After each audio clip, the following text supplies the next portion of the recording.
So hello বন্ধুরা, চলে গেছিলাম সেদিন আমরা স্টাইল বাজারেই পুজোর শপিং করতে। আমার ছেলের জন্য এখানে পুজো শপিং করা চলছিল। ওদিকে আমরা কিনেছিলাম 3টে শার্ট। আর এত দারুণ দারুণ কালেকশনগুলো উঠেছিল না স্টাইল বাজারে, যে কী বলবো, কোনটা ছেড়ে কোনটা আমি কিছু বুঝতেই পারছিলাম। এদিকে বড়মশাইকে আমি ডিমান্ড করে বসলাম যে এদিক দিয়ে আমি আরও কিছু কিছু কিনবো। তো ছেলের জন্য অলরেডি 3টে শার্ট কেনা হয়ে গেছে, জামা প্যান্টের সেট। এবার আমি চলে গেছিলাম লেডিস সেকশানে, যেখানে কিনছিলাম আমার জন্য করে কিছু। কিন্তু এদিকে আমার কানের খুলে পড়ে গেছিলো, তো একটা লেডিস স্টাফ আমাকে সেই কানেরটা তুলে দিয়ে দিল। তখন আমি সেই লেডিস স্টাফের সাহায্য নিয়ে চলে গেছিলাম আমার কিছু একটা জিনিস কিনতে। তো এখানে আমি একটা লেগিংস নিয়ে নিচ্ছিলাম। এদিকে বাবা ছিল তো ফটোশ্যুট করতে ব্যস্ত, আমাকে কেউ নিলও না, কিছু না। ওইদিকে আমি তো শপিংয়ে ব্যস্ত ছিলাম।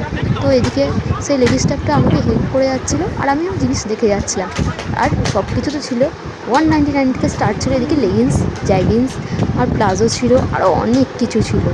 আর এদিকে ছিল অফার, একটা buy one get one free.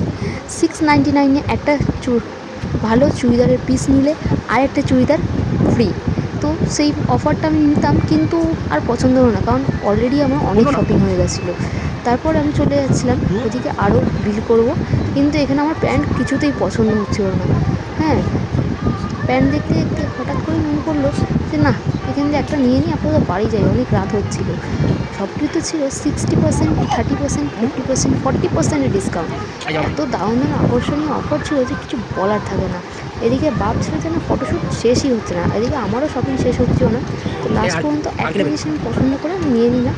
তারপর আমারও আরও চুড়িদার সব কেনা হয়ে গেছে। আমি বললাম চলো বিল কাউন্ট করে নিই।